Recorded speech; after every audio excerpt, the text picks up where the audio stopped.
Okay, well, John, we are done with a semester. The summer semester is over with school. I'm so excited about that. Math, English, studying, Frankenstein. That was very interesting. And of course, the ever popular American history, which is very good too. Chloe, please keep your paws out of my tea. It's not called potty. Why just drink that? Anyway, we are in Psalm 95. And I like the little effect with our artificial fireplace, which of course is not blowing heat right now since it's way too warm for that, but I do like to turn it on once in a while just to look at it. It's very nice. We are in Psalm 95 and we want to talk about worship, the extravagance of worship. Psalm 95 is one of those psalms of calling the worshiper, calling the person to the presence of God, bringing you into the presence of God. Come, let us sing for joy to the Lord and shout joyfully to the rock of our salvation. Let us come before him in presence with thanksgiving. I remember in high school and I used to have to run a mile in junior high. I had this song I'd always sing as I was running. The Lord liveth, blessed be the rock of my salvation. And that's actually from the Psalms. The Lord lives, blessed be my rock. And that was my strong point in my run, trying to walk or run, whatever. Because it's what you do when you're in high school and junior high. Physical education is important for you to get out there and exercise, but it's also important for us to exercise our souls and our presence before God. Because worship restores us. It moves us into places where we can be ready to be used by God to do whatever it is he's called us to do. Praise itself is looking up and at the heavens, and worship is bowing down. You remember where you're at. Remember your presence before God. He's king. He's the creator. He's everything. And this is also where you get a passage from Hebrews. Today, if you hear his voice, do not harden your hearts, as they did at Meribah, the days of Massah in the wilderness, when your fathers tested me. They tried me. For 40 years I loathed that generation. So that comes up in Hebrews chapter 3, verse 7. So today, when you hear his voice, listen. Don't be stubborn. And you hear his voice and you come into his presence for worship. Psalm 96 is a good psalm for the temple. All religions are going to be done away. And it's important to remember that Christianity is not just another religion. It's about relationship with the creator of the universe. Religion is man's attempt to make right themselves in a fallen world. We are all fallen. We are all in a dark world that is slowly dissolving into darkness, into nothingness. But God is going to restore it one day when he comes back. But until then, we need to remember that this world is not our home. Our citizenship is in heaven with God. When we call to him as our Father, and he adopts us as his children.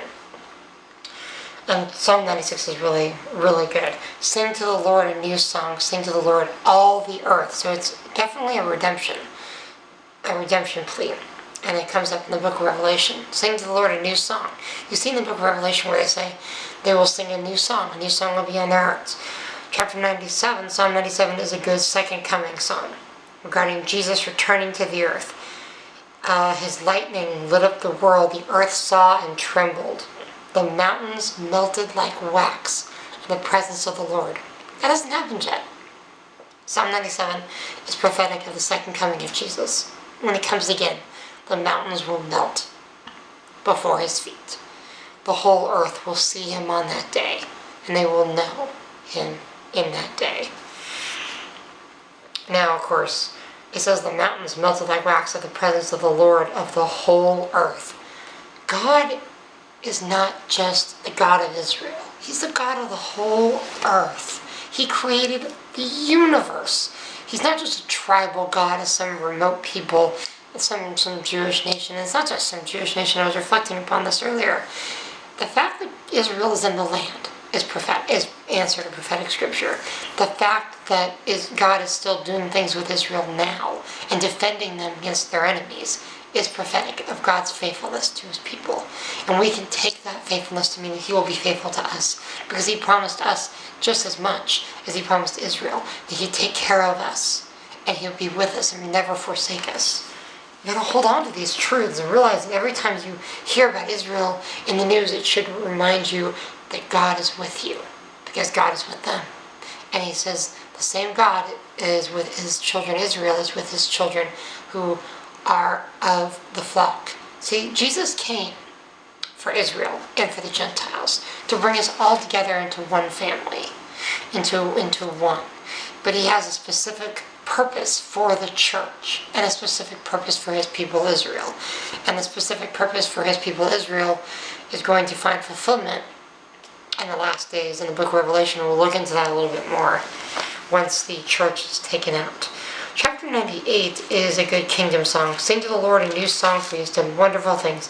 If you ever wonder what to pray or what to sing to the Lord, or just if you ever need to get your heart to where you need to be with him, the Psalms are a great way to do it. Chapter 99, Throne of Grace and Mercy. See, Moses and Aaron and Samuel are mentioned in here as intercessors before God.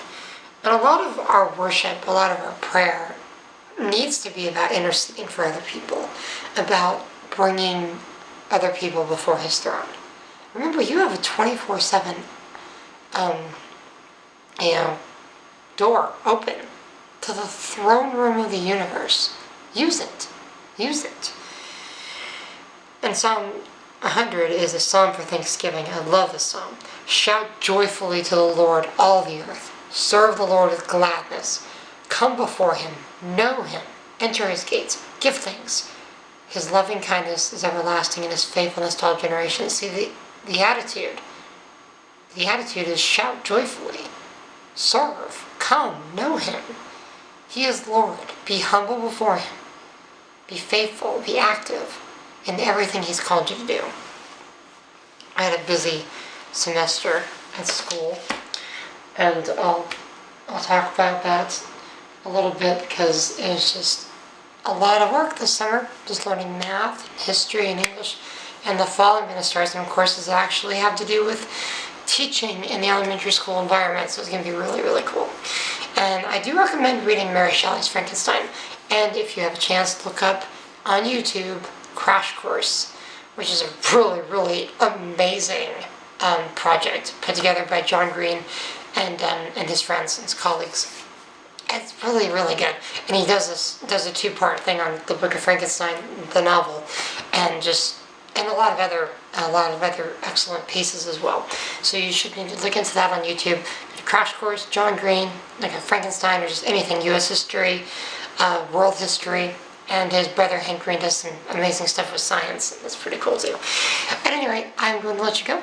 And that was Psalm 100. And shalom, my friend. Remember, tonight, now, today, when you hear his voice, do not harden your heart. Shalom. Get out of my tea. Silly kitty.